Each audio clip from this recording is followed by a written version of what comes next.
del tema de ser uno con Dios.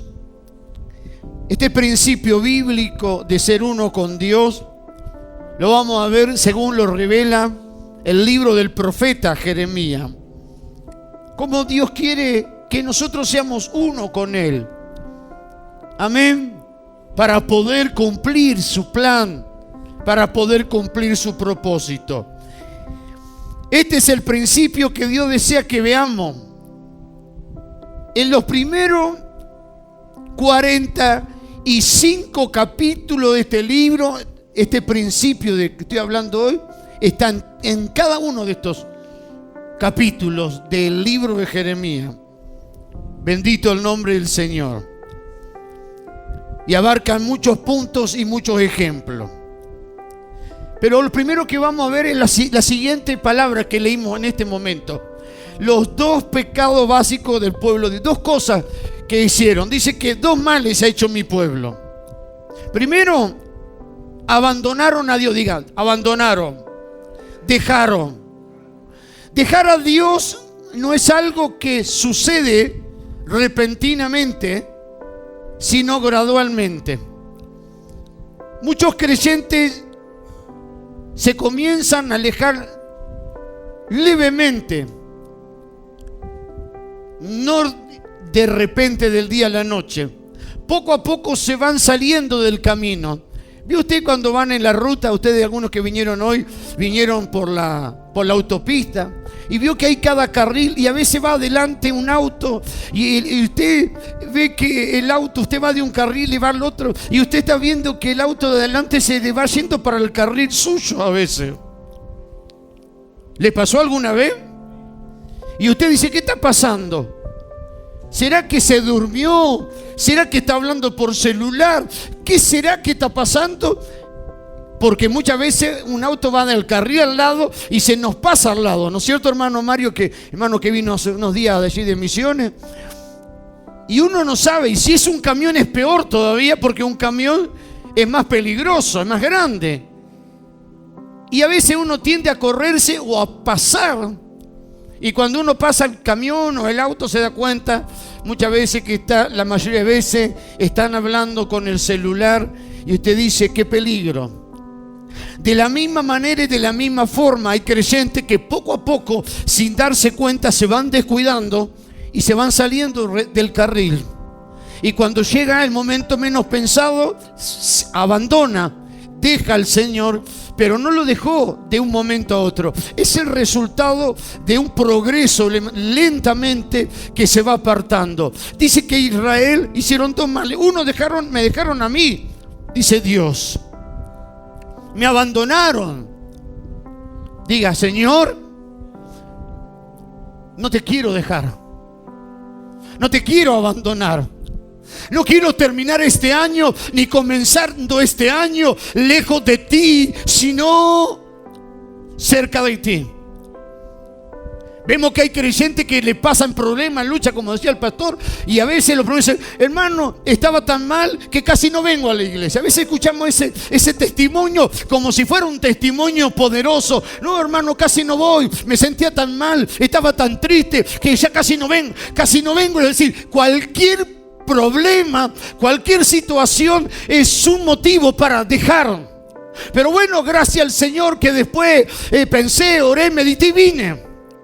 Cuando alguien está diciendo que por un problema o por una situación casi no viene a la iglesia, está mostrando que poquito a poquito se está desviando. Este es un punto para mirar y para reflexionar, porque nada, Pablo dijo, nada ni nadie nos apartará, nos separará del amor de Dios que es en Cristo Jesús, Señor nuestro. Ni la vida, ni la muerte, ni demonio, ni lo porvenir, ni lo pasado, nada nos podrá separar del amor de Dios. Pero hoy vemos que ante la menor lucha y la menor dificultad hay creyentes que abandonan, van dejando, y cuando quieren acordar dejaron totalmente. Así que presta atención y pone alerta, Porque muchas veces viene una palabra profética, viene una revelación y Dios te libra de eso. Pero no siempre podés depender de una palabra profética. Necesitas buscar a Dios plenamente para que nada ni nadie te aleje del Señor. Y la segunda cosa que hicieron al dejar al Señor, fuente de agua viva, cavaron para sí cisternas que no retenían agua, que estaban rotas. Diga, cisternas rotas. Yo quiero explicar un poquito este tema de la cisterna. En los tiempos bíblicos, las cisternas se construían cavando en la tierra o en la roca, según el lugar. ¿Me van siguiendo? En algunos casos, después de hacer el pozo, según el terreno y el lugar, a veces se las revestía con yeso, o con ladrillo, o con mortero.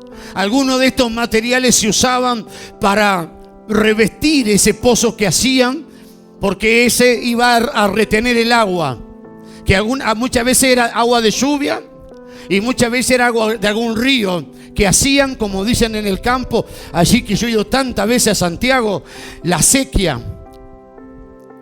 que traen agua del río o de algún afluente y llevan para los diferentes lugares del campo con una compuerta, y que se levanta la compuerta según el horario que has pagado para que le riegue el sembrado. Entonces, a través del mortero, el yeso, el ladrillo, se impermeabilizaba para que el agua no se perdiera. Pero Dios dice que el pueblo de Israel hicieron cisternas rotas. La pregunta, el pueblo de Israel, ¿cómo podían hacer cisternas rotas, cisternas que se rajaran? Claro que es un término espiritual. Cuando ellos sabían construir cisternas. En algunos casos las cisternas eran excavaciones pequeñas para el uso hogareño. Pero a veces para diferentes lugares o para una ciudad, las excavaciones eran grandes, como dice ahí, con escaleras hasta 30 metros para abajo. Diga, 30 metros. Esa era una gran cisterna para una gran cantidad de agua. Y varias aberturas con bocas cubiertas se cubría para proteger el agua. Amén. Gloria al nombre del Señor, para que esa agua pudiera ser potable para la supervivencia de la vida, para que ningún animal muerto cayera ahí, se la tapaba y esa agua pudiera ser tomada. Amén. La palabra cisterna viene del hebreo que significa borsh, que también se traduce como, diga, foso. ¿Qué diferencia hay entre foso o pozo o cisterna? La diferencia es muy grande. Génesis capítulo 37 dice, el verso 23: sucedió pues cuando llegó José a sus hermanos, ellos le quitaron, ahí está el versículo, su túnica, la de colores, la túnica de colores que tenía sobre sí, y le tomaron y le echaron en la cisterna. Pero la cisterna estaba vacía, no había agua en ella. Cuando la cisterna estaba llena de agua, se la tapaba, siempre estaba tapada, diga, siempre estaba tapada. Cuando la cisterna estaba rota y estaba vacía, la mayoría de veces estaba destapada. Y cuando la cisterna estaba rota, se convertía en una trampa, en un foso donde podía caer un animal, donde podía caer un ser humano, y también se usaba muchas veces como un calabozo para tirar, como Daniel, que fue tirado al foso de los leones. Así que cuando vos te alejás del Señor y cavás cisternas rotas, lo que estás haciendo es un foso. Por eso David dice en los salmos: Señor, líbrame del foso, líbrame del hoyo, líbrame del abismo. Porque la palabra cisterna, diga entonces, diga conmigo, la cisterna que está vacía se transforma en un foso. Si dejas a Dios fuente de agua viva y cavás cisterna rota, eso va a ser una trampa para tu propia vida. Va a ser algo que te va a hacer de mal para tu propia vida. Segunda de Samuel capítulo 23 verso 20 dice: después que Benadía, hijo de Joiada, hijo de varón esforzado, grande en proeza, de Capsel, mató a 2 leones de Moab, y él mismo descendió y mató a un león en medio de un foso cuando estaba nevando. Ahí encontró en ese foso un león y lo mató. Amén. Decirle: Señor, yo no quiero cavar cisterna rota. No quiero que esto sea un foso. Yo no quiero caer en mi misma trampa. Yo quiero, Señor, tenerte a ti. Entonces era muy importante que las cisternas no estén, amén, no estén rotas. Por eso Usía, que fue uno de los grandes reyes, dice segunda de Crónica, dice que Usía logró hacer un sistema de acueducto para toda Judá.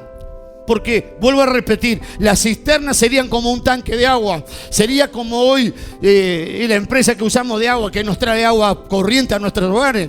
Amén. Y entonces el rey Usía llegó a ser una red muy importante. En segunda de Crónica 26:10 dice: asimismo edificó torre en el desierto, y escucha, y abrió muchas cisternas, porque tuvo mucho ganado, así en Cefela como en Las Vegas, y viña y labranza, así en los montes como en los llanos fértiles, porque era un amigo de la agricultura. Y entonces este rey llamado, bendito nombre del Señor, Usía, abrió muchas cisternas, muchos pozos para abastecer a los animales, aleluya, para abastecer la siembra, para que la cosecha, para que la siembra no se secara. Bendito el nombre del Señor. Que significa, hermano, que si yo dejo a Dios fuente de agua viva, me voy a secar, porque no voy a tener cómo regar mi vida espiritual, no voy a tener cómo regar. Por eso cuando usted ve el creyente que comienza, como decía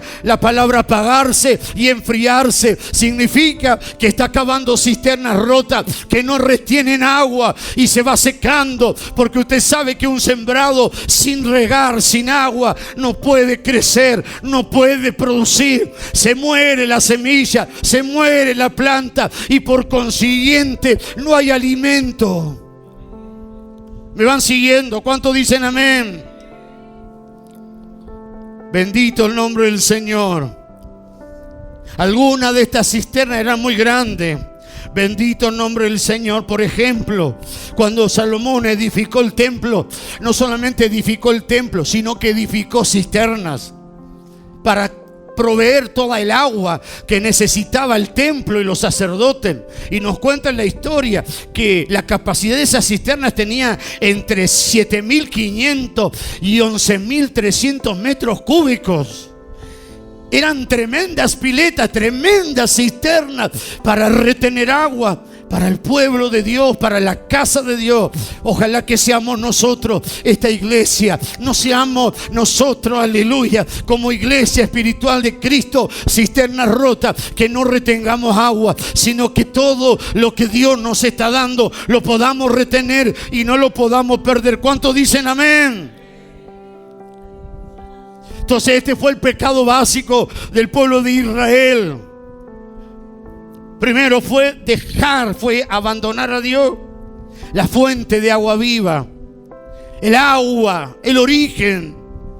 Y en segundo lugar, segundo pecado fue cavar para sí cisternas rotas que no retienen agua. ¿Cuáles son esas cisternas? Todo lo que intenta satisfacer nuestra necesidad personal. Una de estas cisternas rotas pueden ser hoy las redes sociales. Hay gente que se satisface a través de los entretenimientos mundanos, a través de las redes sociales, a través de entretenimientos paganos y pecaminosos. Bueno, las redes sociales y los entretenimientos pecaminosos son cisternas que no retienen agua, que no dan alegría, que no dan gozo, que no pueden satisfacer. La gente hoy busca, intenta satisfacer su necesidad, apagar su tristeza, llenar su amargura en alegría, tener paz, con cisternas rotas que no retienen agua, siendo el único que puede saciar nuestra vida y que puede dar paz y puede dar gozo es el Señor. ¿Cuántos dicen amén? Este pecado consiste en no confiar en Dios, sino ya confío en mí. Cisterna rota significa ya no dependo de Dios, sino que yo ya dependo de mí. Dios no es mi todo, sino que mi todo soy yo mismo. Yo ya no necesito de Dios. Yo ya puedo hacer las cosas por mi cuenta. Yo ya no necesito de Dios en mi vida. Yo puedo moverme, hacer y deshacer porque, aleluya, yo puedo. Ese es el mensaje del mundo, el mensaje central de la moralidad. Hoy tú puedes. Tú lo vas a lograr. Pero sin Cristo, sin el Espíritu Santo, sin la presencia de Dios, no vamos a lograr absolutamente nada. Aunque podamos lograr cosas naturales y materiales, pero en lo espiritual va a ser un logro cero, nulo. ¿Cuántos dicen amén? Estos dos pecados, abandonar a Dios y cavar cisternas que estaban rotas, pastora, estos dos pecados abarcan todo el libro del profeta Jeremías. Y de esto consiste. ¿Por qué? Pues yo quiero que ustedes entiendan. Porque a veces pensamos que pecado es simplemente robar, adulterar, mentir. Pero abandonar al Señor es uno de los grandes pecados. Dios dijo: dos pecados, dos grandes males ha hecho mi pueblo. Me dejaron a mí. Aunque muchos dicen: aunque yo no vaya a la iglesia, yo no voy más, pero yo oro en mi casa, yo intento buscar a Dios. Dios dice: igual es un mal, igual es un pecado, es un mal abandonar al Señor. Pero muchos cristianos no tienen en cuenta este mal. Por eso hoy en día vemos que hay gente que no ora. Y es un gran mal dejar la oración. Dejar de leer las escrituras, leer la palabra, es algo malo. Pero si nosotros no lo vemos como algo malo, simplemente lo tomamos como una pequeña falla. Bueno, lo que pasa que es verdad, tengo que leer más la Biblia, necesito orar. No lo tomamos como algo malo el no venir, el no congregar, el no participar de los servicios. Simplemente es que estoy un poco quedado. Me está faltando un poco más a la iglesia. Necesito congregar un poco más. Bueno, es un pequeño error que tengo, pero bueno, ya voy a tratar de solucionar. Pero si nosotros lo veríamos realmente como Dios lo ve, entonces no minimizaríamos las cosas pequeñas que no son. No, lo que pasa es que tengo que ir a cuidar al perro, tengo que trabajar. Bueno, ¿qué vamos a hacer entonces? Señor, sacarle el trabajo, Señor, sacarle eso para que te busque. Hay algo que tiene que cambiar, hay algo que tiene que suceder. Cuando nosotros los pastores preguntamos, a veces hay muchos hermanos que vienen, hace tiempo que no vienen. ¿Qué dicen, pastor? Y bueno, estoy un poco quedado, sí tengo que venir a la iglesia. No lo toman como un pecado, lo toman como una pequeña falla. Pero esa pequeña falla de no congregar, de no orar, de no buscar, nos pueden llevar a este resultado: a abandonar a Dios, a dejar a Dios y a cavar cisternas que no retienen agua. Entonces, si nosotros veríamos estas pequeñas fallas, entre comillas, veríamos que no son fallas, sino que son dos males que pueden suceder en cualquier creyente. Por eso vemos muchos hermanos que estaban en nuestros cultos, recibían, fueron sanados, se llenaron, pero no abandonaron, no siguieron, no permanecieron, no dieron continuidad a eso que recibieron. Porque no es simplemente sentir la presencia del Señor y recibir una impartición, sino es dar continuidad a lo que nosotros recibimos en los cultos. No es simplemente venir al culto de estudio bíblico y recibir la lección, el estudio. Es dar continuidad en nuestra vida personal y diaria a lo que estamos recibiendo. No es simplemente cerrar la Biblia después del culto y me olvido de lo que estoy recibiendo.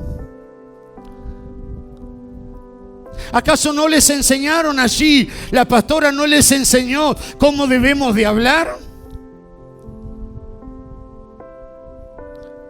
No les enseñó, pastora, eso, pero ¿cuánto lo practicaron? Lamentablemente, aunque muchos recibieron el estudio, siguen hablando como mundano, como decía la pastora. Su lenguaje no ha sido cambiado, su forma de hablar no ha sido afectada. Significa que simplemente recibieron una información bíblica, pero continúan de la misma manera. Eso es cavar cisternas rotas. Eso es lentamente y apenas de a poquito abandonar al Señor de una manera que no se da cuenta, y después decimos: ay, ¿por qué el hermano no vino más? ¿Qué pasó que el hermano no vino más? Lo primero que pensamos es que la iglesia está mal. Lo primero que pensamos es que ese hermano se fue porque el pastor lo lastimó o porque no recibió. Pero muchas veces no es esta causa, sino es el motivo de que hemos abandonado al Señor lenta y progresivamente. Pero vos decirle: no, Señor, yo no voy a dejar esta fuente, yo no voy a cavar cisternas rotas, no, yo te voy a seguir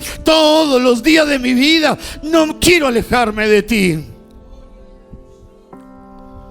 Porque el principio de la Biblia, el principio es que Dios no quiere que nosotros bebamos de otra fuente que no sea Él.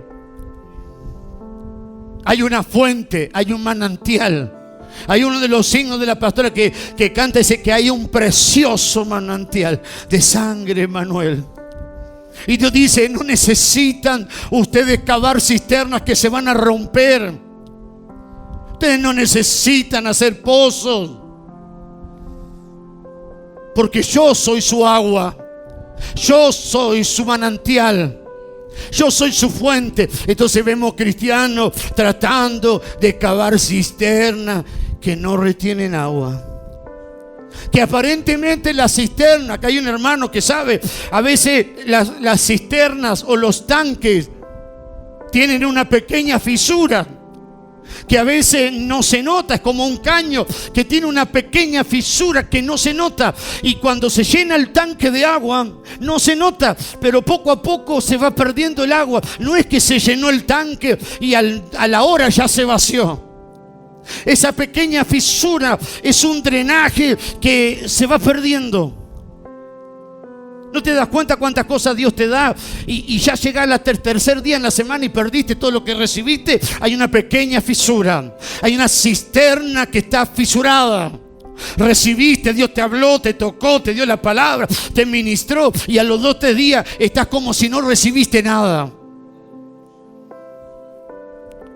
Si un tanque de agua usted lo llena y a las 3 horas está vacío sin que se haya consumido el agua, hay una pequeña fisura en el tanque, en el caño o en el trayecto del tanque. Los caños, estoy haciendo lo que me dice hace el hermano, en el trayecto del caño, del tanque, hasta las diferentes canillas y redes, hay algún lado, por algún lado se está perdiendo el agua. Por algún lado se está perdiendo la bendición. Por algún lado se está fugando. Y diga: yo no quiero en esta mañana perder nada de lo que yo estoy. ¿Cuántos dicen amén? Entonces Dios, el principio bíblico es que Dios dice: ustedes no necesitan cavar ninguna cisterna. Yo soy su cisterna. Yo soy su fuente. Por eso que cuando Dios creó al hombre en el huerto del Edén, después de crear al hombre, ¿sabe qué hizo Dios? Dios le puso todos los frutos, todos los árboles para que comieran. Pero en medio del huerto del Edén le puso un árbol llamado el árbol de la vida. Bendito el nombre del Señor. El árbol de la vida. ¿Sabe a quién representa ese árbol? En el medio, a Dios. Ese fruto es Dios. ¿Para qué? Para que aquellos hombres, aquel hombre, aquella mujer que Dios creó, aleluya, comieran de él, se sustentaran en él, se alimentaran del árbol de la vida. Y al alimentarse del árbol de la vida, estarían alimentándose agarrándose y sustentándose de Dios. Recibí en esta mañana este sustento. Recibí en esta mañana este sustento que es el propio Dios, que procede del Espíritu Santo. Recibílo en esta mañana. ¿Por qué Dios puso en el huerto del Edén el árbol de la vida? Porque Dios quería ser su alimento, ser su todo para ellos. Pero cuando el hombre pecó, ¿qué hizo Dios? Dios puso, aleluya, unos querubines con espadas encendidas para que en esa condición de pecado no tocaran el árbol de la vida. Y nunca más en la Biblia se habla del árbol de la vida después del libro de Génesis. Pero cuando llegamos al último libro de la Biblia, en el Apocalipsis, encontramos que allí en la Nueva Jerusalén, en la ciudad santa, en medio de esa ciudad está el árbol de la vida para que coman y disfruten. Dios está restaurando el árbol de la vida. Dios nos está llevando a comer y a beber de él por la eternidad, por todos los siglos de los siglos en su presencia. ¿Cuántos dicen amén? Participar del árbol de la vida equivale a tomar a Dios como nuestra única fuente, como nuestra fuente de todo lo que nosotros tenemos, Dios. Ahora, según este principio, Jeremías capítulo 2 versículo 13, 2 males ha hecho mi pueblo. Yo quiero hacer una pregunta, que ahí está. ¿Qué es pecado? Según este principio que hemos leído, el pecado consiste en este punto. Alguien puede decir, la palabra pecado es cerrar el blanco, pero según el concepto del libro de Jeremías capítulo 2 pecados, la palabra male se traduce en el hebreo, 2 pecados ha cometido mi pueblo. Diga, 2 pecados ha cometido mi pueblo. Entonces la palabra mal significa pecado. La pregunta entonces, ¿qué es pecado? El pecado consiste en dejar a Dios y hacer algo por nosotros mismos y para nosotros mismos. No necesito de Dios. Para decirlo en palabras más claras, yo me las arreglo por mí mismo. Yo me las arreglo a mi manera y no necesito. Ese no es el principio que Dios quiere. Dios quiere que vos dependas de Él. Dios quiere que vos vivas de Él. Que Dios sea tu todo.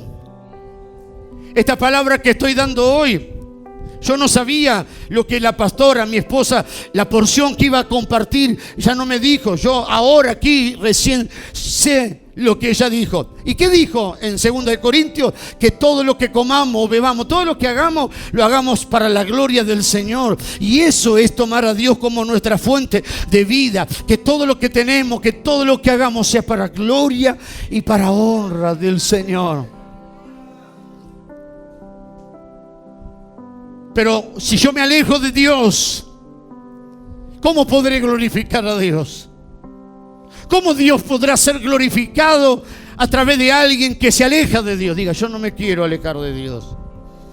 Es exactamente lo que los hijos de Israel hicieron. Ellos abandonaron a Dios, su suministro, su fuente de agua viva. Y según sus propias opiniones, hicieron todo cuanto pudieron a fin de lograr algo para ellos mismos. ¿Me van siguiendo? El pecado es abandonar a Dios y hacer algo por nosotros mismos y para nosotros mismos. Pero que Dios no está dentro de ese plan. Decirle, Señor, yo quiero que todos mis planes, que en todo mi proyecto estés tú. Si no estás tú, no me sirve ningún plan, ningún proyecto. Todos mis planes, todos mis proyectos, todo lo que yo pueda diseñar, tú tienes que ser parte. Y si tú no eres parte, entonces ese proyecto no va a funcionar. ¿Me van siguiendo? Tu trabajo, tu vida sentimental, tu vida económica, tu vida familiar, en todo lo que proyecte tiene que estar Dios. Tiene que ser Dios el medio de todo eso. Dios no te está diciendo que no comas, que no trabajes, que no vivas, que el día de mañana no formes tu familia. No te está diciendo el Señor que no estudies. No te está diciendo el Señor que no puedas comprar cosas que necesitas para vivir, para subsistir. Pero que en todo lo que tú hagas, Dios sea tu fuente, Dios sea tu sustento, Dios sea tu recurso. Porque si Dios no es parte de toda tu vida, entonces estás comenzando a alejarte de una manera lenta de la presencia del Señor. Pero decirle: no, Señor. El evangelio, Dios no es solamente orarle la Biblia, venir un poco a la iglesia, cantar un poco. No. Dios tiene que abarcar cada parte de nuestra vida. Tenemos que llevarlo a nuestra casa. Dios, aleluya, tiene que ser parte de nuestra vida, aun cuando dormimos y descansamos. Dice la Biblia, dice el Cantar de los Cantares, que Dios da el sueño a su amado. Es decir, que Dios nos da el descanso. Y que dice el Salmo 91, no se dormirá el que te guarda. Es decir, que cuando vos estás durmiendo, Dios no está dormido. Dios está despierto, cuidándonos. Cuando vos te dormís en la noche, a veces hay personas que caen. El día miércoles que los pastores vinieron, vino un viento fuertísimo. Y un hermano que se fue de acá, se acostó, no sintió nada. Vio que hay algunos que se acuestan a dormir, no sienten, puede caer una bomba nuclear. No sentí, ¿viste cómo llovió? No sentí nada, dice. Pero no viste los relámpagos y no escuché nada. Mire que hay truenos que caen a veces, no sé si allá por Castillo caen. No sé si allá el intendente pagó los impuestos para que caiga lluvia, no sé. Pero vio que hay rayos y que truenos que caen que hace temblar las ventanas, los vidrios. ¿No le pasó? Y hay gente que no siente nada. Pero que dice la Biblia: no se dormirá el que te guarda. ¿Cuántos dicen amén? Entonces este es el principio: abandonar a Dios y hacer algo por nosotros mismos, para nosotros mismos, pero sin Dios. Sin Dios, sacarlo. ¿No ve el proyecto de muchos jóvenes? Quieren estudiar. ¿Está mal estudiar? No. Quieren tener un oficio, está bien. Quieren tener el día de mañana una esposa, un esposo, está bien. Siempre sea cuanto en el Señor. Y que esa esposa no sea una esposa que porque vio, ¿qué hacen? ¿Qué le ponen a los ladrones en la mano? La esposa. Y cuando vos te casás con tu mujer, ¿cómo se llama?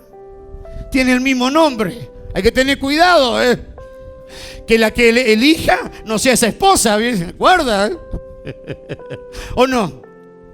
No le pusieron esposo a las que son las que te agarran, ¿no, pastora? ¿Cómo le pusieron? Esposa. Guarda, guarda que no quede esposado. Como dicen, cuando antes de casar, ¿qué son? Cuando antes que se case, antes de ser casado, ¿qué son? ¿No? Cuidado, porque es una palabra buena, pero puede ser peligrosa. Novio,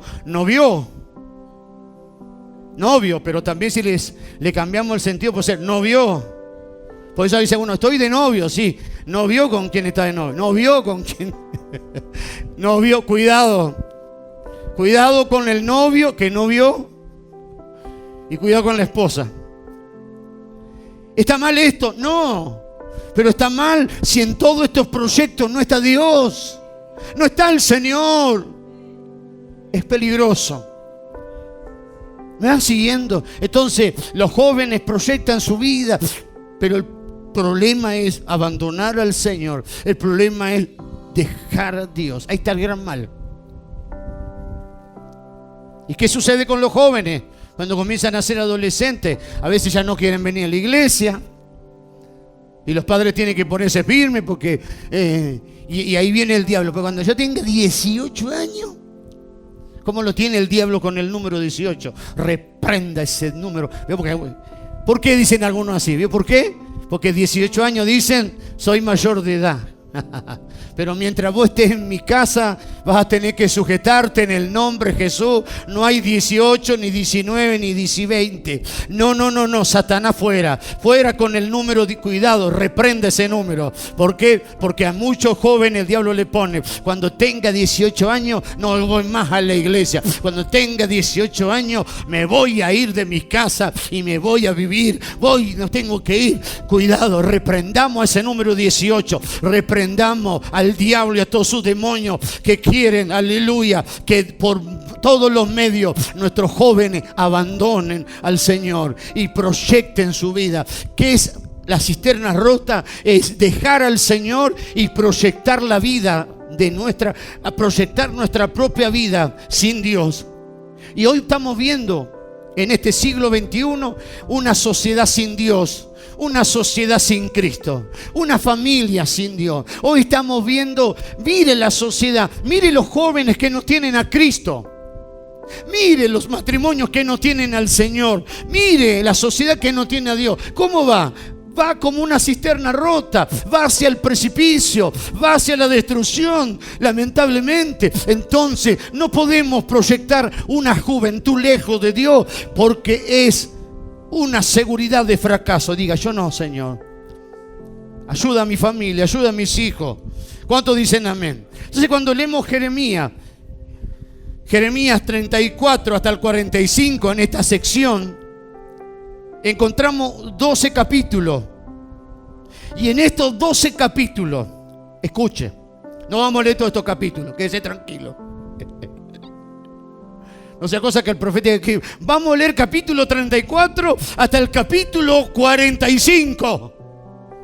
¿Cuántos dicen gloria a Dios? Bueno. ¿Cuántos son? Diga, 12 capítulos. 12 capítulos. Y estos 12 capítulos, ¿sabe lo que hablan? Yo se los voy a simplificar. ¿Sabe qué tienen estos 12 capítulos? Hablan de la obstinación del pueblo de Israel, de la dureza. Casi 12 capítulos vemos la dureza, la obstinación del pueblo de Israel, la obstinación de Israel de pecar contra Dios. En estos capítulos queda claro que Israel había abandonado a Dios como su fuente de agua viva. Por ejemplo, en el capítulo 40 encontramos a un hombre llamado Gedalías. Gedalías se convirtió en el gobernador de Judá, nombrado por el rey de Babilonia, por Nabucodonosor. Cuando el rey Sedecías murió, Nabucodonosor se llevó gran parte del pueblo de Judá a Babilonia, pero una gran cantidad quedó en Jerusalén. Y entonces, cuando el rey murió, el rey que Jeremías le dijo: entréguense, porque Dios dice que va a venir Nabucodonosor, Israel, Jerusalén será rodeada, los babilónicos la invadirán. Entréguense, rey, para que no haya derramamiento de sangre. Pero ellos no se entregaron. Entonces vino la desgracia, la muerte, y quedó Gedalías, que fue gobernador, quedó nombrado por Babilonia gobernador. Escuche. Y cuando la gran parte se fue a Babilonia, ahí se fue Daniel. En ese remanente se fue Daniel, Sadrach, Mesach y Abed-Negó, los amigos de Daniel. Ahí también en esa parte se fue un profeta llamado Ezequiel, que él se iba a los ríos Quebar, a los ríos de Babilonia, y recibía la visión de la gloria de Dios estando en Babilonia. Pero Dios le dijo a Jeremías: vos te vas a quedar. Cuando todos se vayan, la mayoría, Nabucodonosor lo lleven, vos le vas a decir: no, Dios me dice que yo me voy a quedar. ¿Qué le dijo Dios entonces a Jeremías? Que se quedara ahí. Decirle: Dios te dice, decirle que está a tu lado: quédate acá, no te vayas de acá. Vos sos el Jeremías que tenés que decirle, decirle, vos sos el Jeremías que tiene que quedarte acá. Al pastor Quique no, porque tiene que ir, porque si no la esposa lo va a venir a buscar. O por ahí le mando un remis con toda la ropa, no hay problema. Acá tenemos un cuarto pastor, no hay problema. Gloria al Señor, amén. No digo para la visita, sino para los locales. Decirle, Dios te dice, decirle, mirarle en la cara, decirle, Dios te dice, vos quédate acá. Y Gedalías cuidó fielmente de Jeremías, el profeta de Dios. Eso está, no lo vamos a leer, eso está en Jeremías capítulo 40, versos 5 y 6. Jeremías quedó guardado por este varón que puso el rey Nabucodonosor, lo protegió, porque ¿sabe qué, hermano? Cuando nosotros permanecemos en el lugar que Dios nos ha puesto, Dios nos va a bendecir, Dios nos va a proteger, Dios nos va a guardar, Dios nos va a ayudar. Y aunque Gedalías cuidó fielmente al profeta de Dios, el mismo Gedalías no buscó la palabra del Señor. Léelo en su casa, capítulos 40, versos 13 y 14. Gedalías necesitaba tomar una dirección y no buscó la palabra del profeta de Dios, no buscó. ¿Sabe por qué no buscó la dirección este hombre, este valiente hombre que quedó a cargo de Judá? ¿Sabe por qué? Debido a que este no era su hábito. Él no tomó a Dios. ¿Sabe cuándo yo dejo a Dios fuente de agua viva? Cuando yo tomo decisiones sin consultarle a Él. ¿Por qué yo tomo decisiones sin consultarle a Dios? Porque estoy acostumbrado a tomar mis propias decisiones. Estoy acostumbrado a tomar mis propias determinaciones sin consultar a Dios. Gedalías no era un mal hombre, pero necesitaba una respuesta. Algo estaba sucediendo y él no fue a buscar a Dios a través del profeta. Háblame, Señor, direccioname. Fue muy diferente a Sennacherib, que cuando recibió una amenaza, una carta de amenaza de invasión, él fue a Dios y le presentó esa carta y dice: mira, Señor, sus amenazas, mira lo que van a hacer con nosotros. ¿Sabe cuál es el gran error y la gran equivocación? Es que muchas veces en las pequeñas decisiones decimos: no necesito consultarle a Dios.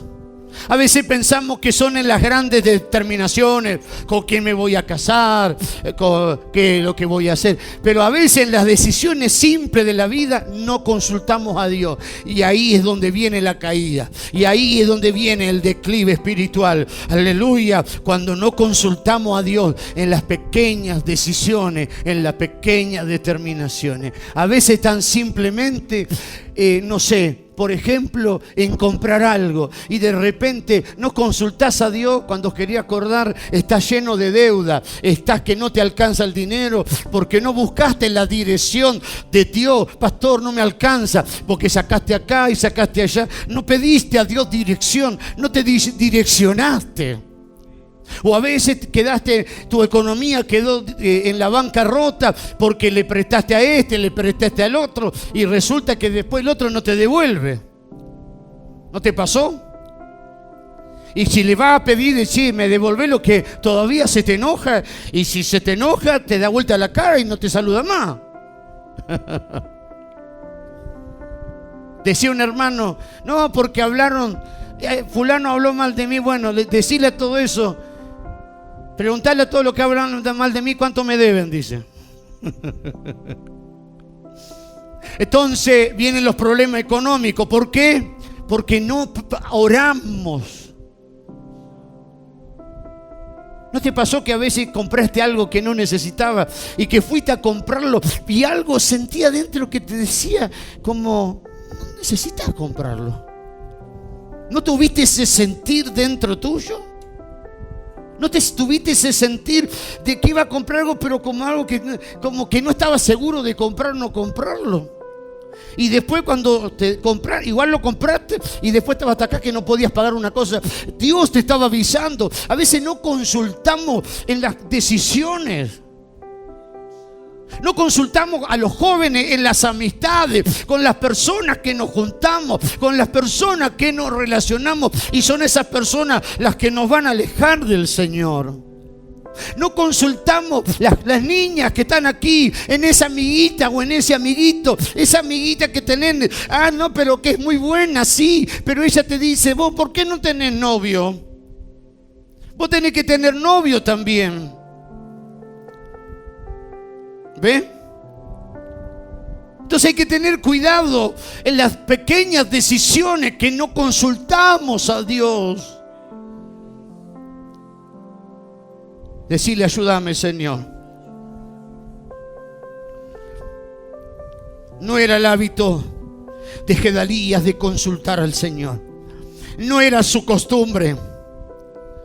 Decir, Señor, yo quiero tener este hábito de consultar a ti, de pedir dirección. Y en los tiempos antiguamente no había tantos profetas. Así que cuando alguien no sabía, ¿qué te decía el pastor? Ore, hermano. Ore, hermano. Pastor, ore. Y te mandaban a orar. Ore. Que Dios te va a direccionar. Ore, ore. Y todo era orar. Pero hoy ya no necesitamos. Voy a ver que el profeta, y algunos dicen, no, el profeta no me habló. O algunos dicen, el profeta no me dio con un caño. Respeto por la palabra no es caño, la palabra no es garrote. No tome la palabra de esa manera. No venga a la iglesia, aleluya. ¿Sabe? Y otra cosa, que muchas veces Dios, cuando ya Dios no te habla, es porque ya Dios va a tomar otra. Porque si Dios te habló una y otra, y ya Dios no te habla más, es porque viene algo sobre vos, o porque va a destapar la olla. Entonces ya Dios no te habla. Gloria a Dios, el profeta no, estoy torcido y no me dijo, no te dijo más nada. Cuídate entonces, porque gloria a Dios, fui a la Santa Cena. Nada. Así, gloria a Dios. ¿Sabe qué va a pasar? Mira, gloria a Dios, no estoy bien, pero el profeta no me dijo nada. Mira.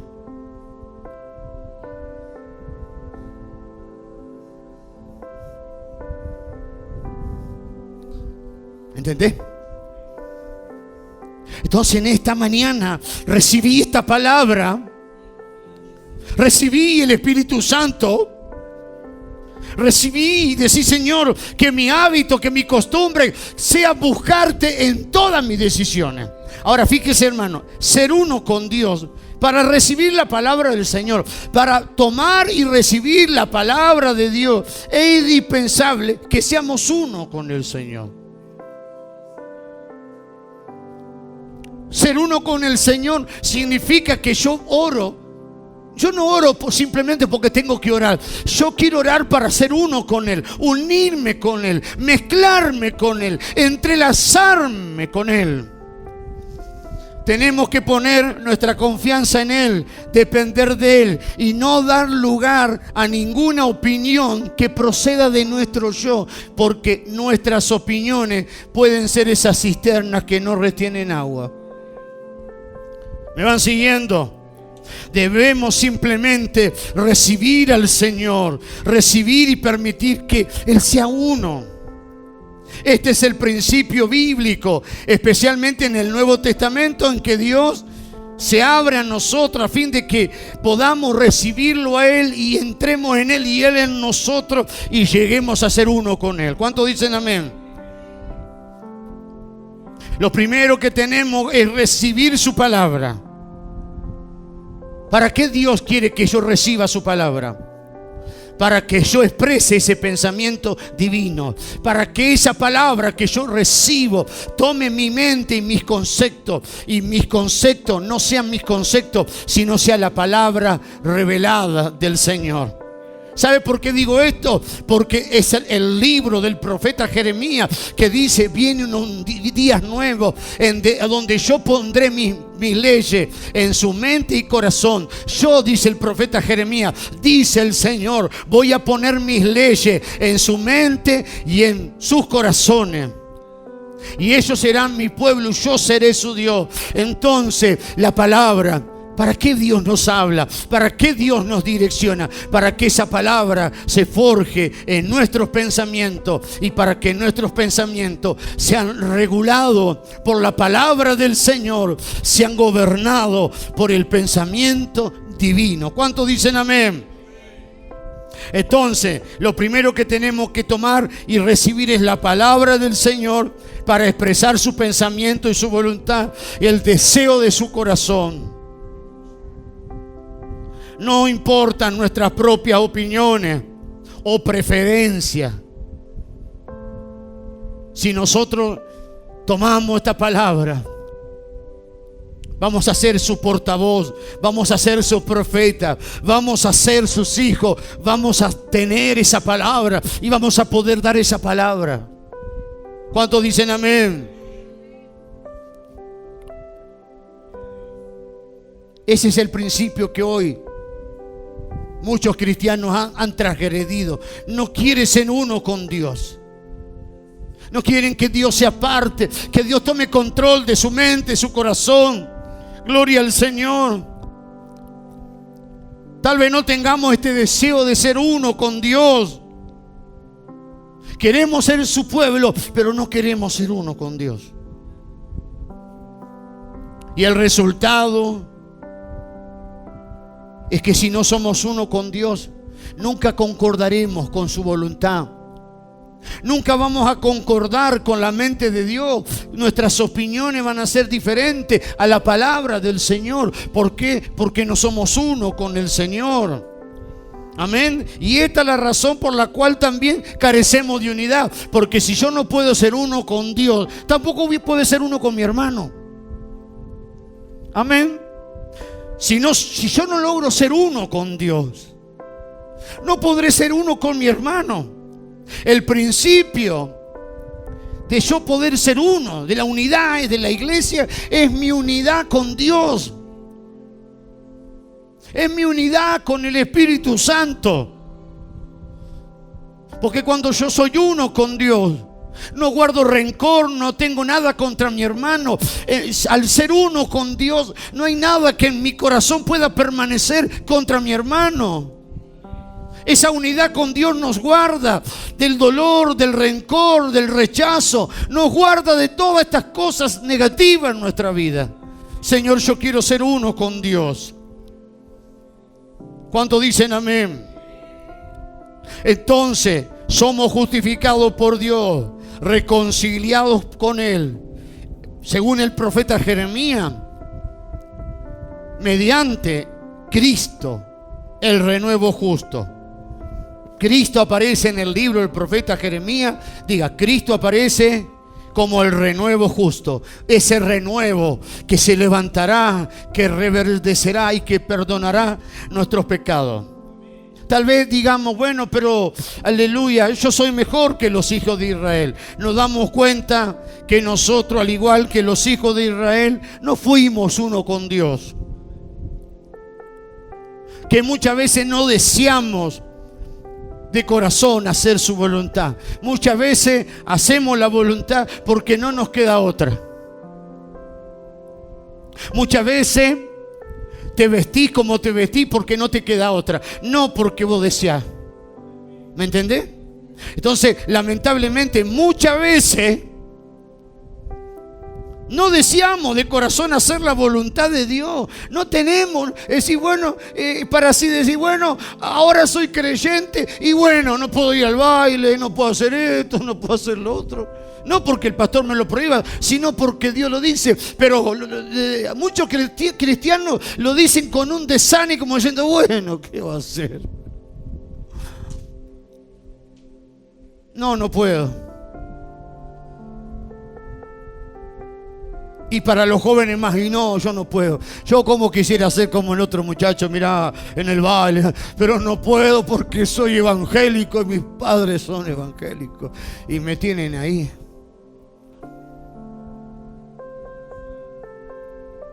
Me tengo que vestir así porque la iglesia, la doctrina de la iglesia, la palabra es así, así que ahora me tengo que vestir así. Me gustaría vestirme así, pero bueno.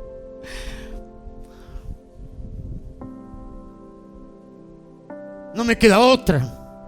Entonces, cuando tenemos esto, si usted tiene este sentir, usted no tiene un deseo, un amor usted no puede ser uno con Dios. Yo quiero que usted entienda, nadie que no acepte su voluntad puede ser uno con Él. Esta unidad, esta comunión tiene que ver mucho con la voluntad de Dios. Yo no puedo ser uno con Él, sentir su presencia, ser ministrado si yo estoy en desacuerdo con su voluntad. En el mismo matrimonio, cuando no hay acuerdo, ¿pasa a veces o no pasa? Uno solo dijo amén, gloria a Dios, los demás. ¿Qué sucede? Hay un distanciamiento. No necesitan que se vaya. A veces hay una indiferencia. ¿No viene la indiferencia al matrimonio? Amén. Porque no hay un acuerdo. Y la esposa le da el mate y el otro así, parece que tiene ojo de costado, agarra el mate, ¿vio?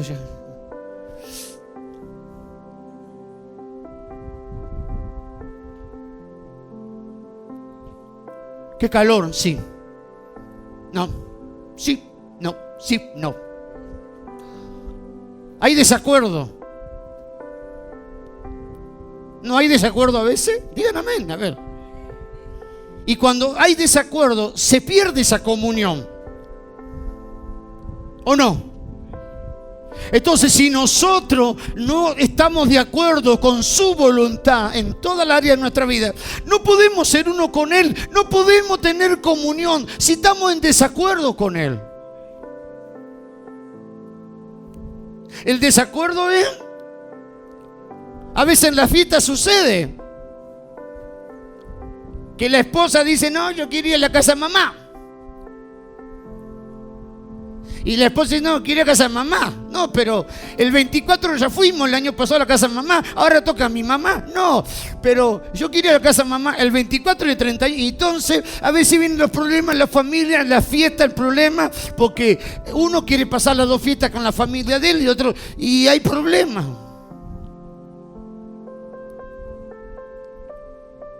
Bueno, en los hijos de Dios no tiene que haber eso, pero sucede muchas veces, ¿o no? No, pero ya el 24 del año pasado fuimos a la casa de tu mamá, ahora le toca a mi mamá. Y bueno, y no pasa en su vida, si no pasa en ustedes, gloria a Dios. Pero muchas veces pasa eso.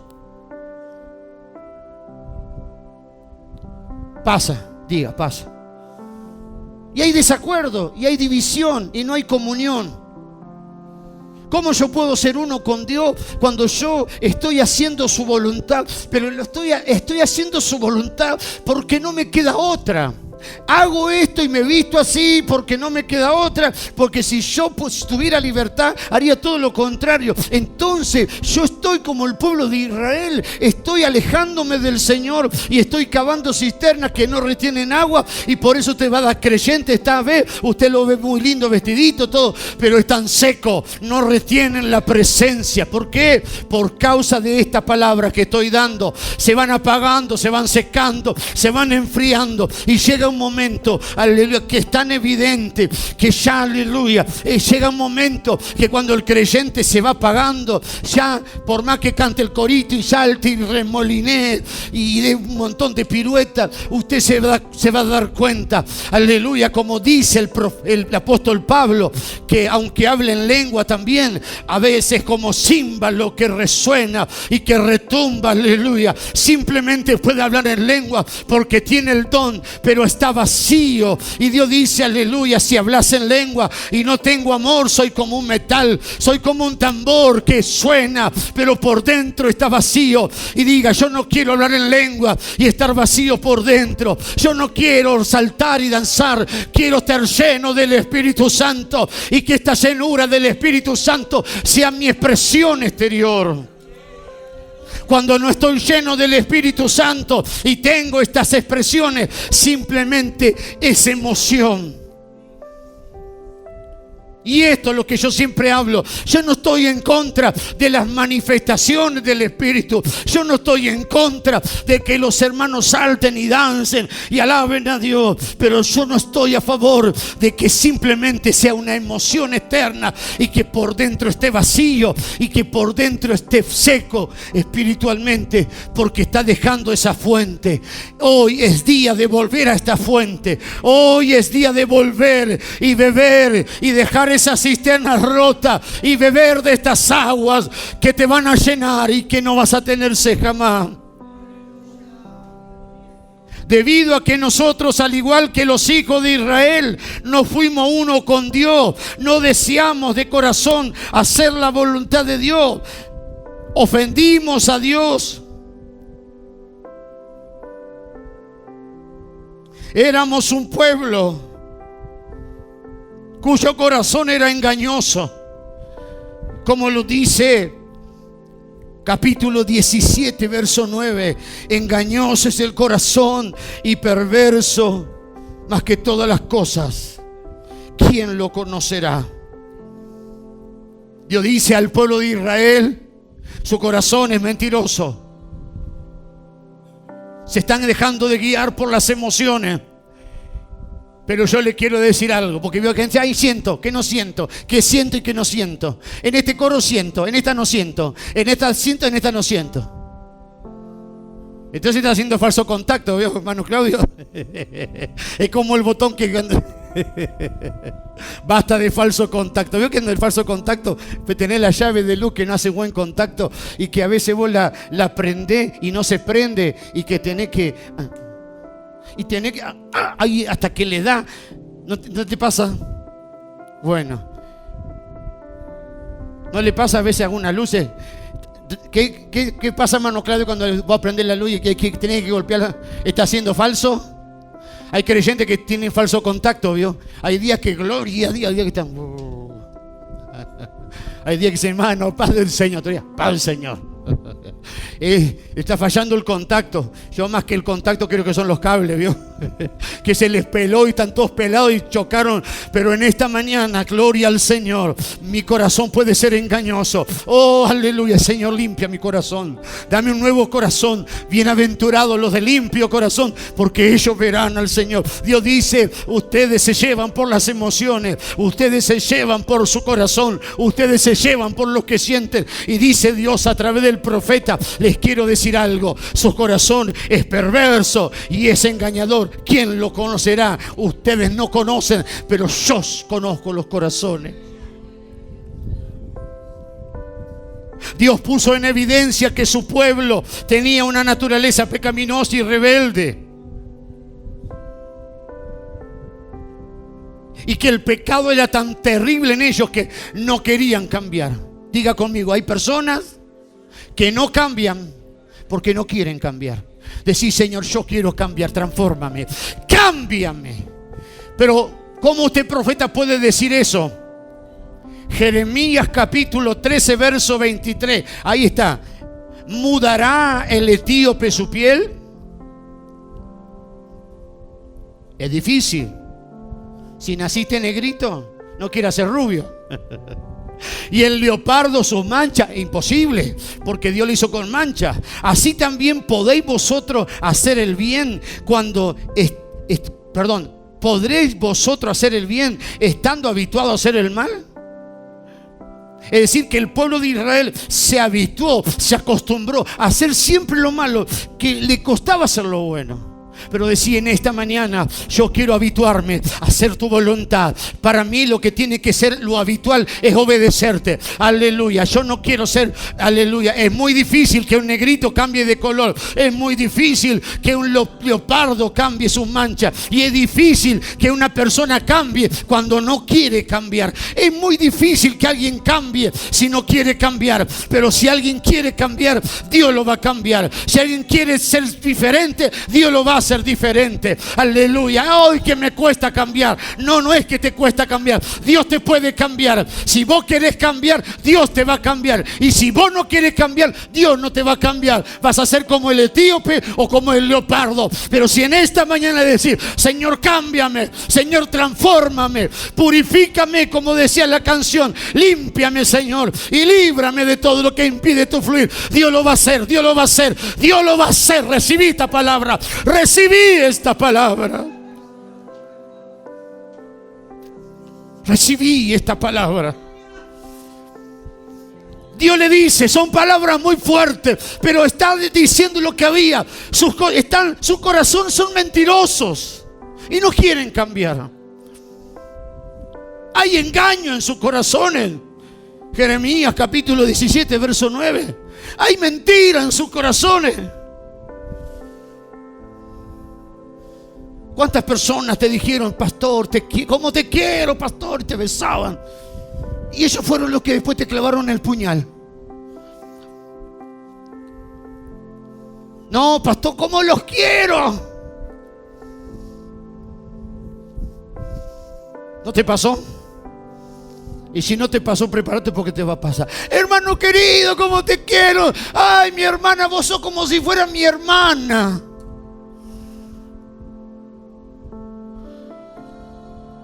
No digo que hay hermanos verdaderos, sí, no hablo de, porque hay hermanos que son expresivos y aman de verdad. Hablo de aquellos que no aman verdadero. Y algunos dicen: hermana, te quiero como si fuera mi hermano. Cuidado. ¿Cómo será ese hermano? ¿Como Caín y Abel?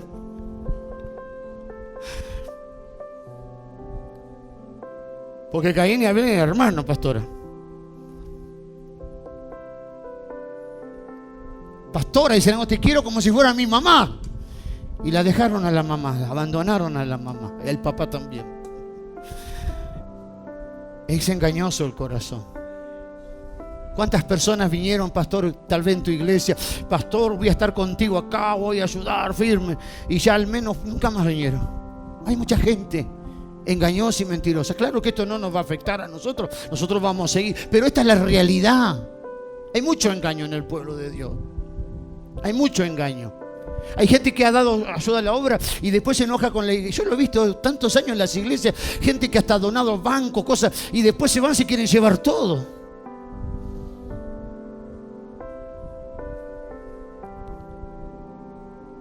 Te amo, te quiero, y después son los que peor te denigran, te degradan y te clavan el puñal. Engañoso es el corazón. Dios dice: hay mentira en sus corazones. Dice a Israel: hay mentira, hay engaño. Y lo peor de todo, que ustedes no quieren cambiar. Ustedes quieren seguir de la misma manera. En esta misma situación nos encontramos hoy. Hay gente que quiere de Dios, quiere cambiar, quiere buscar, quiere, y hay otros que no quieren cambiar.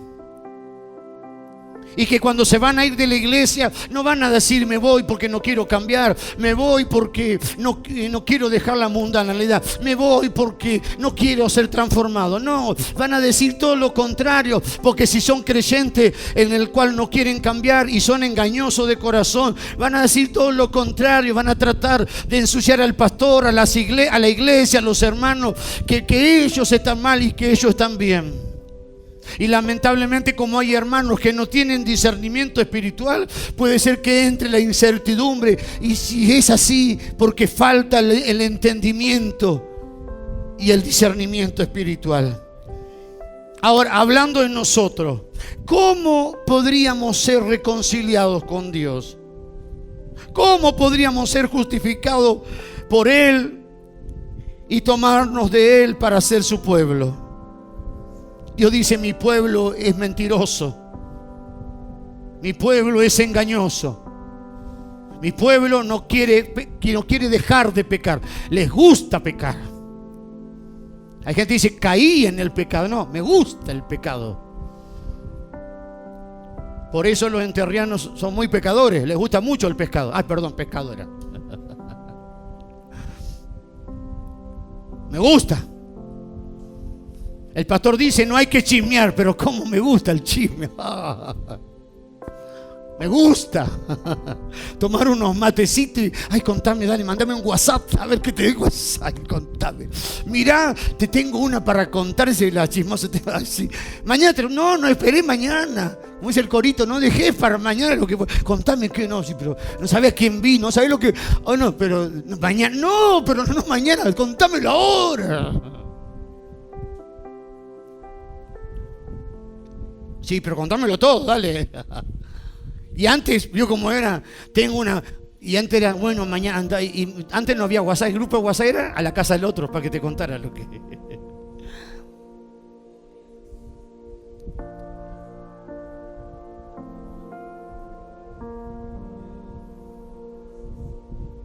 Así pasó una vez en la iglesia, ya, al hermanito Pedrito, sí, había hermanos que se llaman Pedrito. Sí, ¿qué pasó? Lo vimos en la plaza. Y estaba abrazado con una mujer que no era la hermana Juanita. Juanita se llamaba la hermana. De eso se corrió por todo. Llegó el hermano, Padre del Señor. Nadie le dijo nada. Pecador inmundo. Sucio, adúltero.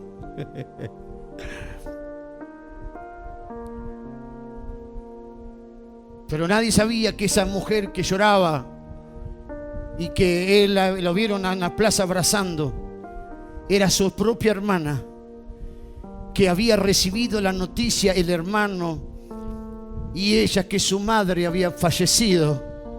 Y cuando la noticia recibió, el hermano sabía y encontró a su hermana en la plaza y le dice: hermana querida, te tengo que decir algo, vengo recién del hospital cuidando a mamá, el médico me dice que acaba de fallecer. Su hermana se larga a llorar y nadie la vio llorando porque el hermano la abrazó y en el pecho de su hermano ella quedó tapada por los brazos. Y él quedó apoyado la cabeza sobre la cabeza de la hermana. Y ahí nadie vio, porque vio cuando alguien llora y usted lo abraza, queda escondido. Y ahí estaban las hermanitas, las del ministerio de intercesión, vio. Están intercediendo, vio, con el don de lengua. Y ahí se armó una trifulca. ¡Oh, qué pecador! Menos mal que la esposa, la hermanita, sabía esta situación. Y sabía que esa mujer no era una mujer extraña, era su cuñada, era su propia hermana. Entonces, ¿cuántas veces nos precipitamos a hablar cosas que no sabemos y no tenemos certeza? Qué engañoso es el corazón.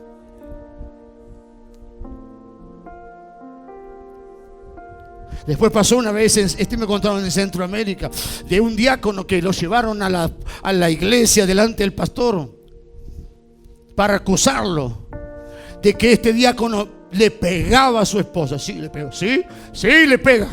Y fuerte. ¿Cómo fue la historia? La historia fue que la esposa de este diácono era una hermana. Había esas hermanas que son medio un poco molestas y que a veces quieren cambiar, ¿no? Este mueble tiene que ir acá. Así que el pobre hermano llegaba cansado de trabajar. Mi amor, correme acá. Pero la esposa de ustedes no son un amor, no son un cariño. Así que él tenía que correr. ¿Me corrí acá? No, ahí no, más allá. No, ahí no. Poquito más para acá. No, pero no tanto, más para... Ay, Señor amado. Y en una de correr esos muebles corrió, salió una laucha. Atrás de esos muebles había un ratón. Y cuando la hermana vio el ratón, esa hermana era miedosa. ¿Cuánto le tiene miedo a la rata? ¿Cuánto le tiene miedo a la rata? Aunque algunos están casados con ratas hace rato, vio que eso. Bueno, es otro tema. Y la hermana comenzó a gritar y gritar. Este es un testimonio real. Y cuando gritó, la laucha se asustó tanto que no sabía qué hacer, que salió corriendo tras la hermana. Y la hermana corría y la laucha iba atrás. Y el hermano diácono dijo, agarró una escoba y corrió detrás de la laucha. La hermana iba corriendo adelante, la laucha iba atrás y el hermano con la escoba tratando de matar la laucha. Este episodio ellos salieron, la hermana salió de la casa, el patio que se veía para afuera, era toda una cerca abierta, y la hermana corriendo y detrás el esposo. Y entonces justo pasó una hermanita. Y ella vio que al diácono la corría la esposa con la escoba. Ella no vio la laucha, porque la laucha iba... Y allí llegó, trajeron al pastor, venga el diácono. Ahí llegó, como muchas iglesias, la junta ejecutiva, el pastor, el anciano, toda la gran comitiva. Es verdad, dice la hermana fulana, que usted estaba gritando. Sí, es verdad. Y acá dice la hermana fulana que lo vio el hermano diácono que iba con la escoba. Es verdad. ¿Qué tiene para decir entonces? ¿Por qué te gritaba y él les pegaba? No. Querido pastor y hermano de la junta, lo que pasa que yo gritaba porque mi esposo corrió el mueble y detrás la laucha se me iba pisando los talones, y mi esposo no tuvo la mejor idea que agarrar una escoba para tratar de matar a la laucha que me perseguía. Bueno, vio lo que era. Casi le sacan el diaconado, casi los ponen en disciplina, casi los ponen sentados, aleluya, por causa de esa laucha. Entonces, qué engañoso es el corazón, aleluya. ¿Quién puede limpiar el corazón? ¿Quién puede cambiar nuestra vida? Y ahí viene la respuesta. Jeremías capítulo 23, ahí está, 5 y 6. He aquí vienen días, declara Jehová, en que levantaré a David renuevo justo. Él reinará como rey y actuará con prudencia y hará derecho y justicia en la tierra. En sus días será salvo Judá, e Israel habitará seguro. Y este es su nombre, con el cual será llamado Jehová, justicia nuestra. Nosotros somos justificados por fe. Estábamos perdidos en delito y en pecado. Éramos engañosos. Estábamos habituados al pecado, pero un día vino Cristo, como dijo el pastor, lloré como niño. Vino este renuevo justo, aleluya, y Él vino a hacer nuestra justicia. Él vino a hacer nuestra justificación. Él vino a llevar nuestros pecados. Él vino a tomar nuestro lugar y a quitar nuestro pecado. Así que Dios le está diciendo, en medio de este pueblo rebelde habrá alguien que es justo. Ustedes son injustos, ustedes son mentirosos, ustedes son engañadores, pero hay alguien justo que Dios va a levantar y va a limpiar. Diga: Señor, limpiame, Señor, transformame, Señor, lavame y cambiame en esta tarde, en este mediodía. Dice que Él lo iba a levantar. Levantaré a David, y dice la Biblia que Cristo vino. Cuando vino en la carne, Cristo vino como descendiente de David. Por eso que el ciego Bartimeo dice: Jesús, hijo de David. Jesús, yo sé que vos sos descendiente del rey David. ¿Qué le decía Bartimeo? Jesús, hijo de David, ten misericordia de mí. Y el otro decía: cállense, que está diciendo que este es un rey. No, este es un nazareno. Él es el hijo de David. Jesús. Él era ciego, no veía, pero el ciego Bartimeo tenía discernimiento. Él no lo podía ver al hijo de David, pero él sabía. Le contaron las obras y hechos que Jesús hacía y dijo: Él es el hijo de David. Él es el renuevo que habló el profeta Jeremías. Yo puedo estar ciego, pero no estoy ciego espiritualmente. Y comenzó a gritar: Jesús, hijo de David. Y por eso lo mandaban a callar. ¿Saben por qué lo mandaban a callar? Porque estaba diciendo: Jesús, vos sos el Mesías. Jesús, vos sos el Salvador. Cállense, callate, no griten. Aleluya. Y él gritaba más fuerte: Jesús, Mesías. Jesús, Masías. Jesús, hijo de David. Ten misericordia de mí. Sé que me puedes sanar, porque tú eres el renuevo de David. Eres el renuevo justo.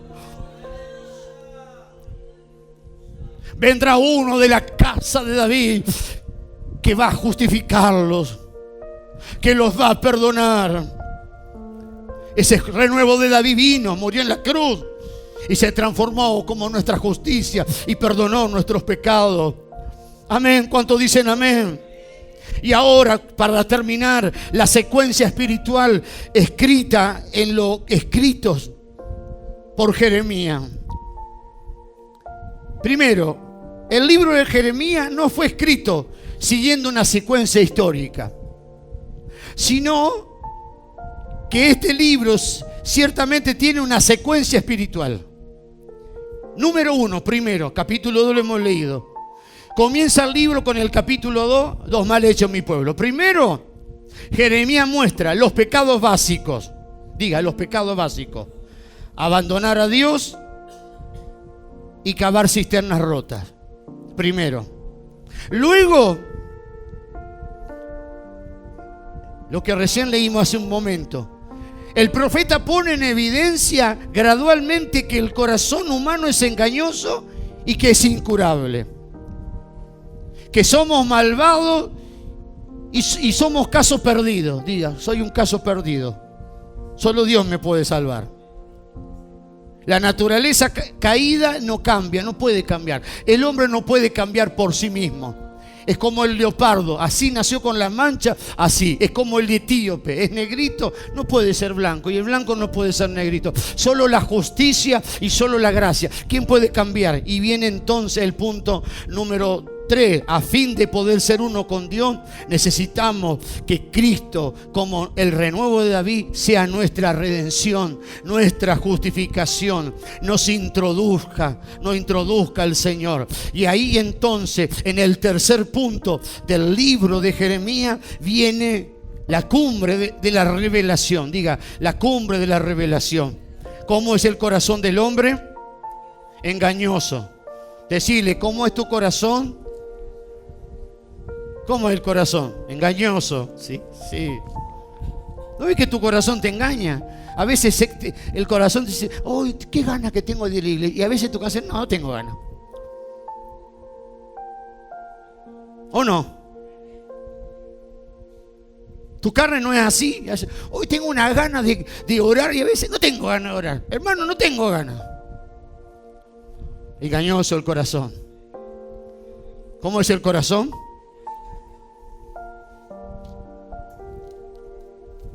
Somos un caso humanamente perdido. Pero el libro de Jeremías, capítulo 31, versículo 33, hoy vamos a participar del nuevo pacto de la Santa Cena. El nuevo pacto no es solamente la Santa Cena. Jeremías, vamos a Jeremías capítulo 31, versículo 33.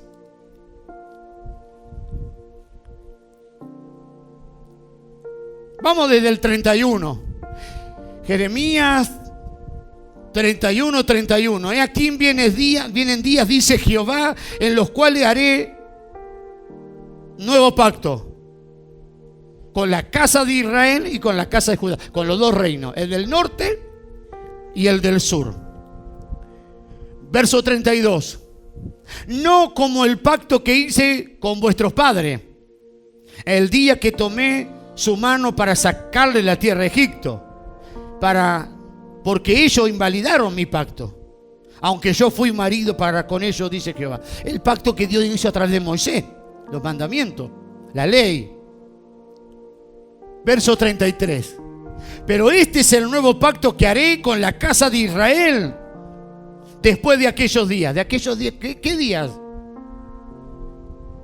Después de aquellos días que vendrá el renuevo justo, que vendrá ese renuevo de la casa de David. Jehová, justicia nuestra. Después de esos días haré un pacto nuevo. Diga, Él hizo un pacto nuevo. Cuando Cristo vino en su primera venida, murió y resucitó. El Señor, a punto de morir, tomó la última Santa Cena, levantó la copa y dijo: esta copa es el nuevo pacto en mi sangre. Está diciendo: estoy a punto, estoy a horas de morir, en pocas horas mi sangre va a ser derramada. Tomemos esta copa y recordemos que esta copa va a representar la sangre que en pocas horas va a ser derramada en la cruz. Después tomó el pan y también dijo: este pan es mi cuerpo que por vosotros autoentregado. Pocas horas después de comer ese pan, Jesús estaba muriendo en la cruz del Calvario. Jesús estaba siendo crucificado y su sangre estaba siendo derramada. Y ahí entonces ellos estaban tomando anticipadamente el nuevo pacto que en pocas horas se iba a ejecutar. Pero dice, es el nuevo pacto que haré con la casa después de aquellos días de la llegada de Cristo a la tierra, de su muerte y de su resurrección. Y dice entonces, daré mi ley en su mente y las escribiré en su corazón. Y yo seré para ellos por Dios y ellos me serán por pueblo. ¿Cómo es el corazón del hombre? Engañoso. ¿Cómo es el corazón del ser humano? Mentiroso. Diga, mi corazón es engañoso. No, pastor, no, yo me dejo guiar por el corazoncito. ¿Cuántos golpes te diste? No, yo siento que esa amiga, esa amiga era, Judas era un bebé al lado de esa amiga. No, esta mi amiga, esta mi amiga del corazón. No. Lo que dicen muchos, esta mi amiga es como mi hermana. ¿Y qué le pasa a mucha esa amiga? Les terminó quitando el esposo. Mi mejor amiga, ¿eh? ¿Pasa eso o no pasa? No, pastora, ¿qué pasa eso? Por eso a las hermanas no les recomiendo que tengan amigas, ¿vio? Cuidado. Ni dentro de la iglesia. Engañoso es el corazón. Mentiroso es el corazón. Pero vienen aquellos días que ese corazón va a dejar de ser engañoso.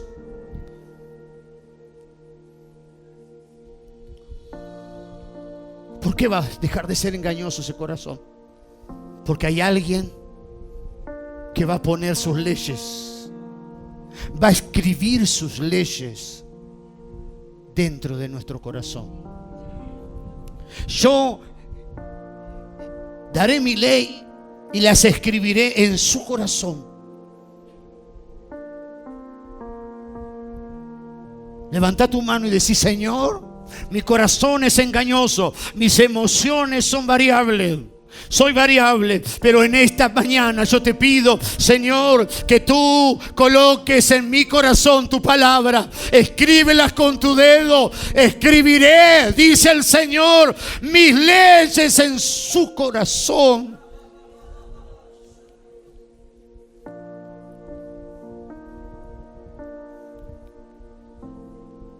Y si vos, Señor, mi amado Salvador, escribís tu palabra en mi corazón, a mí no me va a costar hacer tu voluntad.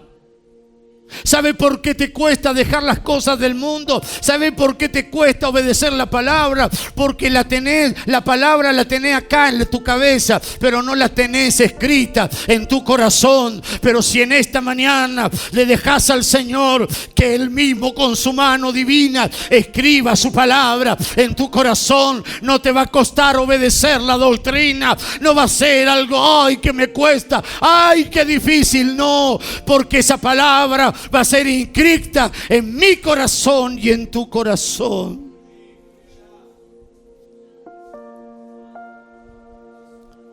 Vas a necesitar algo más que ir al estudio bíblico. No te estoy diciendo que no vayas. Vas a necesitar que el Señor escriba todas esas palabras que estás siendo enseñadas en tu corazón y en mi corazón. Es que me cuesta, pastor, anotar, dicen algunos, no voy al estudio porque me cuesta, a veces me cuesta los versículos de memoria. Por eso no voy. Dicen así algunos, pastora, Entonces no vayan los chicos a la escuela, porque cuando nosotros íbamos a la escuela tampoco sabíamos sumar, ni restar, ni dividir, ni sabíamos geometría, ni sabíamos matemática, ni sabíamos historia, no sabíamos nada. Pero ¿para qué fuimos a la escuela? Para aprender. Entonces aquí no es, el estudio bíblico no es para el que sabe, sino es para el que no sabe. No es, aleluya, ay, no sé nada. Si no sabes nada tenés que ir. Si te cuesta aprender tenés que ir. Si no tenés memoria,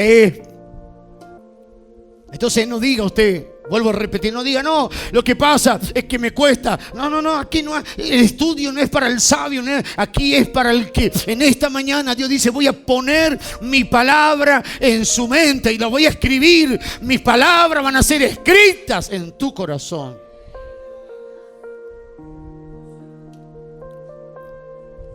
Si están en tu corazón y están escritas por el dedo de Dios en tu mente, según la palabra del Señor escrita y leída, nada te lo va a poder quitar. Diga, Señor, yo lo quiero. Ese nuevo pacto. Entonces, si tu palabra está escrita en mi corazón, no va a ser difícil obedecerte. Voy a poder obedecerte. El nuevo pacto, Dios imparte en nosotros.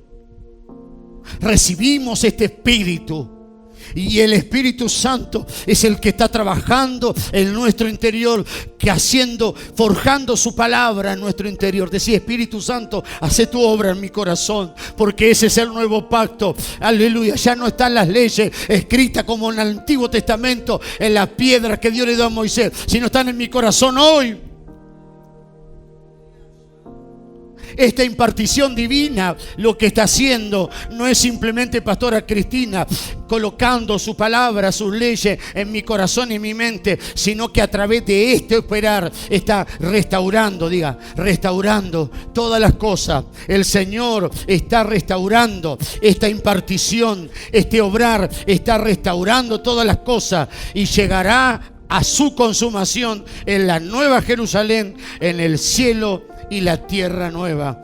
Gloria al nombre del Señor. Así que, gloria al Señor. El libro de Jeremías comienza con una historia trágica y terrible. Abandonaron al Señor y cavaron cisterna. Siguieron pecando. No querían cambiar. Tenían un corazón duro, tenían un corazón rebelde. Pero Dios dice, en los siguientes capítulos de Jeremías, vendrá el justo, vendrá el renuevo de David y él, aleluya, hará justicia. Él morirá y después que él muera, yo, aleluya, perdonaré los pecados de este pueblo rebelde. Entonces, aquí tenemos el panorama completo: el pecado, la rebeldía, la paga del pecado, pero aquel que vino a pagar el pecado y aquel que vino a establecer un nuevo pacto para concluir. Entonces, ya para Israel como para nosotros, no vale la pena que sigas siendo rebelde.